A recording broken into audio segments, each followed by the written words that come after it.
Welcome to the Influential Personal Brand Podcast. This is the place where we help mission-driven messengers just like you learn how to build and monetize your personal brand. My name is Rory Vaden, and I'm the co-founder of Brand Builders Group, a Hall of Fame speaker, and New York Times best-selling author. And this show is to help experts learn how to become more wealthy and well-known. I know you're going to love it. Thanks for being here. Let's get started. Well, if you've been sleeping in a cave for the last 2 years, you've missed that the entire world is talking about marketing, and particularly AI in marketing, and how is AI going to affect the future of marketing for small businesses. That is what we're going to talk about today. And we're going to talk about that topic with somebody who is the daughter of a really good friend of mine that I've had for a lot of years. So you're about to meet Sara Nay. She is the CEO of Duct Tape Marketing Group. So if you've ever heard of Duct Tape Marketing, that's John Jantz, who we've had on this show before a couple times. I've been on his show. And Sara has worked in that business for well over a decade. She took over as CEO of that business like a year and some change ago. And she knows this world. And she also has not only lived it and breathed it as they run their agency and they help small businesses. She also released a book called Unchained, which is all about breaking free from broken marketing models. And we're going to talk about that today. We're going to talk about how marketing is changing for small businesses. How does AI come into that? And just everything you need to know to drive more leads for your business. So Sara, welcome to the show. It's great to have you. Thanks for having me on, Rory.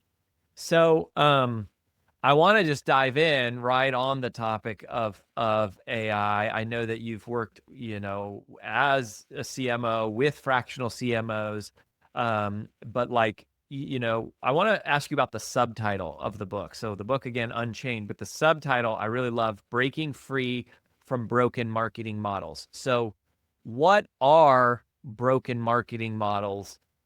Why do you use that? Or what are some of the broken marketing models that you see small businesses doing today? Yeah, of course. And this comes from, as you said earlier, I've lived the agency world for about 16 years now. And so I've seen a lot of challenges in the agency space, both on the agency side of things and also the small business side of things as well.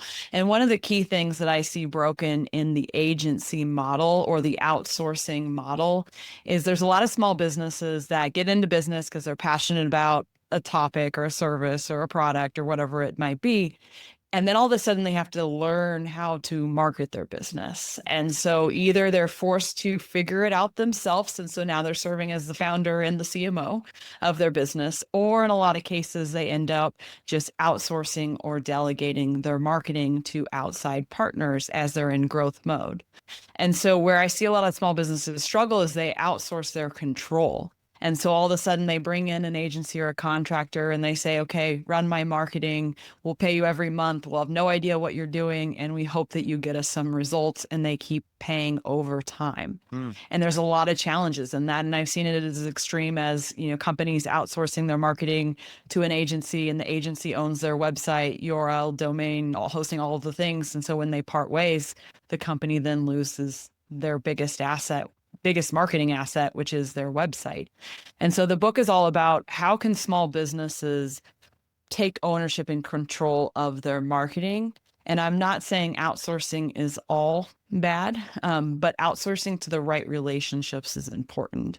And so starting with creating the business strategy, the marketing strategy, and then answering the question of who can get this done. And if you are bringing in outside solutions to get the work done, thinking of them as a partnership, working together as a team versus simply delegating and having no idea what's being done. I recently, I heard someone say this quote, and it was not like a famous thought leader. It was someone that I'm actually in a mastermind with.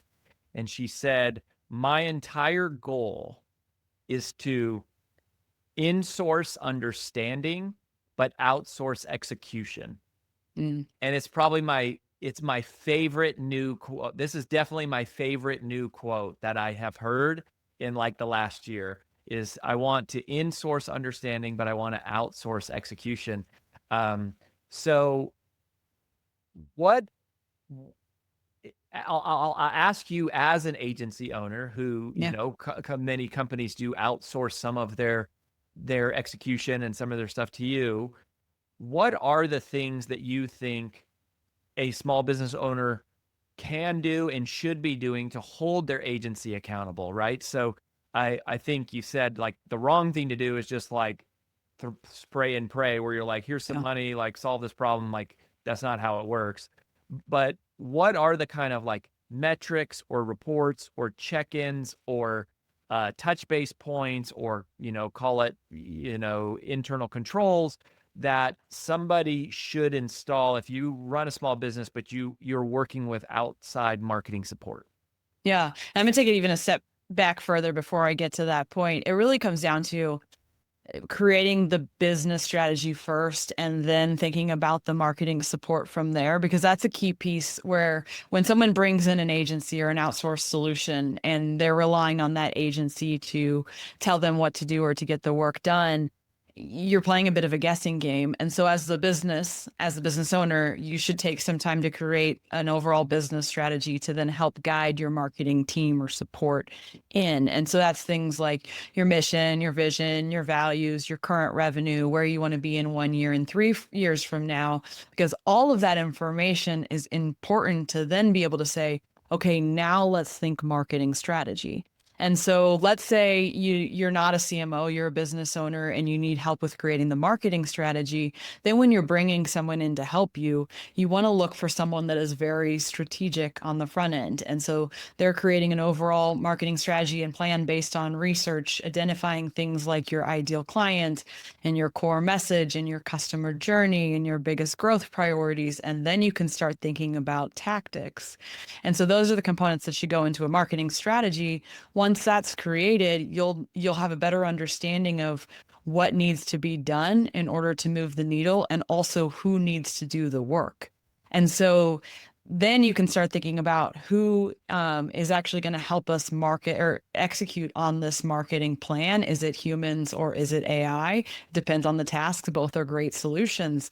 But where I see a lot of businesses miss is they go straight into, we're going to bring the people in, without actually thinking about what are we trying to accomplish from a business or marketing perspective. So you have to do that work first. And then let's say you identify, okay, we're going to work with an agency. The things you want to look for is the fact that the agency is willing to educate you along the way, the fact that they're willing to communicate with you along the way, the fact that they're transparent in the work that they're doing. Because, when we work with clients as an agency, our goal is to set them up for success beyond working together. And so when they come and work with us, we're teaching them why we're doing marketing strategy and why we're doing the tactics that we're doing. We're teaching them what's going to determine if these things are successful or not, so we can decide if we should keep doing these things or move on to something new. And so really our goal is to set them up to be better than when we came along. And that way we're really a advisor, we're a partner, and we're not just someone that's, hey, we're going to do all these things behind the scenes and show you these fancy reports that you're not even going to understand. Because in those relationships and scenarios, you're in a worse case situation when you part ways than when you began. Mm-hmm. So, okay, so hot take here. In a world of AI, what Yeah. matters more, strategy or tactics? Mhm. In the world of AI strategy, I still absolutely say I see a lot of businesses bringing in AI tools and solutions right now without doing the strategic work on the front end. And so now all of a sudden you just have all these tools that aren't working towards a goal and that haven't been trained properly on the front end. And so it's confusing, it's creating noise, it's costly, like all of the things. And so I absolutely recommend taking a step back and doing that deep work in terms of what you're trying to accomplish and who's on your team, and then analyzing, okay, what AI systems can we build below them to elevate our team members? And then once you identify what tools they are, you can then say, how do we need to train these tools on the front end with our company, our vision, our mission, our ideal clients, our messaging, our stories. And then once the tools are trained, then you need to put systems and processes in place to help your humans all use the tools consistently moving forward. And so absolutely, I still argue strategy is more important, or is the important piece that guides the tactics. And where a lot of people miss is they start with the tactics and forget about the strategy on the front end. Yeah, and we often get people ask us the question like, "What's the right technology tool to use?" And they're like, "Well, this CRM is better, or that email tool is better, or this one has this thing." And we're always telling them like, "Guys, strategy is much more important than technology. Like all technology sucks, and all of it can be useful, but you have to nail the strategy." The other thing that I've noticed both in our business internally, like as an entrepreneur, and then in our clients, is to go chaos multiplied by speed is exponentially more chaos. Like it helps you zero to have complete chaos and then multiply it by AI and add speed. Like it does that makes it worse. Like you're just going faster in the wrong direction. Yes. You're fasterly, if that's words, fasterly creating much more mess. So I noticed that you talked about that, and I just couldn't. I so emphatically agree with you that it's just like it's not the tactics. Like it's all about strategy. Um, One of the things that you said in that last answer, which I also really love, and I think is um, a beautiful part of the future that not enough people are talking about, is the symbiotic relationship between humans and AI. It seems like so much of what we're hearing is like AI is going to replace jobs and people are going to be jobless, or people are like, no, all that matters is like human connection and authenticity, and no one wants your fake AI crap, right? Mhm. And I think, I really think the magic is going to be the balance, just like, Yeah. you can't automate all of your email marketing with no human oversight, or all your social media without it, or all of your podcast or video production. Like, so talk to me about, like you said, how do we create how do we create the strategy, then create the tools, and then create the systems and processes in place to help your humans? So what do you see as that relationship between how humans and AI interact, specifically in the context of marketing for small businesses? Yeah, and it's a great point. Someone actually asked me on LinkedIn today, what tasks are you using AI for? And I'm like, almost everything, but it's because I'm using it as an assisted approach. Like I'm still layering on the human components in everything that I'm doing, but I'm able to work at a higher level because I'm using AI as an assistant right now. And so it's a good point that you made. But I have an exercise that I talk about in the book as well, which we went through with our whole entire team, where we're starting with myself, where essentially what I did initially is wrote down all of the things that I do on a regular basis. So skills, tasks, like everything that I'm doing consistently. And then went through an exercise where basically of everything on that list identified if those things are increasing in value because of AI, or they're human based, if they're staying stable or if they're decreasing in value because of AI. Especially in the marketing space, there's a lot of conversation about that. And then once you identify what's staying stable or decreasing, then you can look at what AI platforms or solutions should I bring in to help me with those things so I can spend more time on the areas that are increasing in value. And so it was a really great exercise for me to go through, just to start identifying like where should I spend most of my time moving forward and where should I delegate. But then I also took that exercise to our team as well, because we've been talking to our team a lot about AI over the last few years, as many have. And on my team, some people are completely bought in, some people are a little bit hesitant. There's always this feeling of, are we going to be let go? Are they just asking me to be more productive in less time? Even though, we've been reassuring them all along, like we're using AI to elevate you all and ourselves. And so I had the team go through the exercise, and it really helped everyone get bought in on, we're not bringing in these AI solutions again to replace us all. We're bringing it in to help us do better work. And I think if you can have that mindset shift on your team, you're going to be able to be a lot more productive in bringing in different solutions. Mm-hmm. Yeah, I love that. I mean, it's interesting because there is this sort of like fantasy or dream that AI is going to help us all get our work done faster, and like it won't be so crazy and chaotic. But there's a big part of me that wonders if it's just like it's just going to help us do more, which is only going to speed things up and create more work. Um, but either way, I think it's like humans are a necessary part of the future, right? Like there's always some human level of oversight and engagement. Um, what are some of the AI? What are some of your favorite AI use cases right now? And let's talk about marketing specific. Of going, okay, here are either some tools, or maybe it's not so much the tool. It doesn't have to be like a tool, but like here is a way that we're using AI right now to increase, as you say, do better work Yeah. in the marketing space. Yeah. So just to give you a specific example, we've been doing an engagement for our clients for years called Strategy First, which is 45-day engagement where we create a marketing strategy before we think about execution. And so now in the age of AI, we are still delivering strategy first over a 45-day period. And so it didn't necessarily speed up what we're doing, but we have so much more information now available to help us do better strategic work than we had without AI. And so, for example, some of the things we do is we do competitive research for our clients as part of the process. Before AI, we were doing, there's different tools you could use for some like SEO specific research, but we were doing a lot of manual research, looking at their websites and social profiles, and they had 100 reviews online. We'd go read all the reviews and look for themes. And now that seems crazy that we have different tools available to us. So now in that specific case, like we still go out and look at their websites, and we still go out and look at their profiles, because that's the human piece that you still need to confirm on. But we're able to pull deep research reports in a tool like ChatGPT and have a 35-page document in 10 minutes that summarizes all the competitors and how they're different than our client and our opportunities to compete. If, again, they have 100 reviews online, we can dump all of that into ChatGPT and in seconds have an analysis of the themes.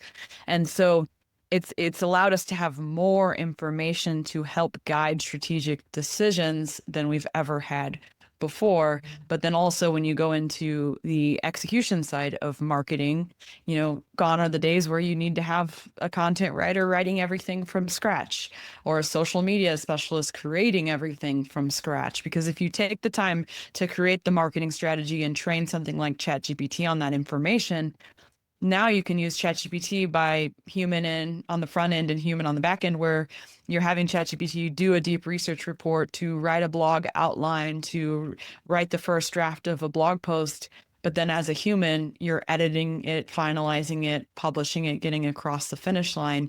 And I think that's really the value of AI, is it's helping move a lot of executors from executors to essentially managers, in a sense where now they're managing AI platforms versus being in the weeds and doing all of the steps themselves. Mm-hmm. Yeah, no, I love that. And the way that you described it is also how I'm thinking about it. It's like basically AI is my assistant Mm-hmm. that just does a bunch of the grunt work, a bunch of the middle work, a bunch of the like tedious work, whether it's researching, consolidating, summarizing together, but it's still not really doing the thinking, because you have to still tell it how to think. Like you still Yep. have to teach it how to think in the way you want it to think, which, hopefully is the part of what still makes, human insight and thought leadership sort of valuable. What are some of the ways that you think people are doing marketing wrong right now with AI? Like, are there some specific tactical mistakes, or even philosophical mistakes or procedural mistakes that you see small businesses doing with AI that they really shouldn't be doing? Yeah, I mean, just look at LinkedIn and you can see a series of posts and comments that are all AI generated, obviously, and generic. I think the biggest struggle with small businesses is not knowing how to train these tools effectively to create their unique voice out of the tools. And so a lot of people are just creating volume of content that's generic and that is not speaking to their ideal clients directly and is not building trust and authenticity. And so I think and I talk about that in Unchained, like guiding people through your customer journey, understanding them deeply, speaking them to them directly, building trust along the way.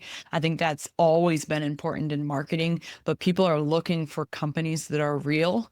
and that are human and that will speak to them and interact with them, because a lot of stuff is being automated these days. And so, again, where I see small businesses missing is either they're leaning into AI and doing generic stuff within AI, or they're leaning into it too heavily and they're forgetting about that human element that needs to be in combination with AI. Yeah, it's sort of ironic because I feel like that there's been this sort of pendulum swing where you go, okay, it used to be all offline, human, face to face, like, handshake relationship. Everything became digital. And it was like, oh, who can automate stuff and get me faster response time, and like, more accessible information and da da da da. But then it became so automated that it was like, oh my gosh, like I'm on everybody's automated newsletter and all this stuff. And it seems like the pendulum was already swinging back to human Yeah. before AI showed up. And ironically, I think it feels ironic to me because it seems like humanness is our uniqueness. Like humanness is the new uniqueness of going, like, that's what people already wanted. And now, like you're saying, AI is just exploding that out even more with more like garbage content and that. Do you agree with that, or think about that differently, or what do you think? Yeah, I absolutely agree with you. I think people are getting sick with the automation and the perfectly polished content and like the visuals people are putting out. I think really people connect with other humans even if they're buying from a business. And so the more that you can show your unique selves and tell your unique stories, people are going to be attracted to that more than some perfectly polished funnel or campaign. I believe, and I agree with you. We were starting to see that shift swing back, and I think that it's just sped up the direction that it's going. Mm-hmm. Yeah. The storytelling part is interesting. Do you think that clients, like, let's take businesses. I mean, we serve personal brands, and Mm. that's mostly who's listening. I think if you're a personal brand, it's like a more obvious answer that you've got to share your personal story. But if you're working with small businesses, or even you guys work with some big businesses as well, do you encourage like executives, even let's say it's not a personal brand, let's say it's like a company, there's a Yeah. corporate brand. Are you encouraging executives and professionals to share more of their personality, more of their story?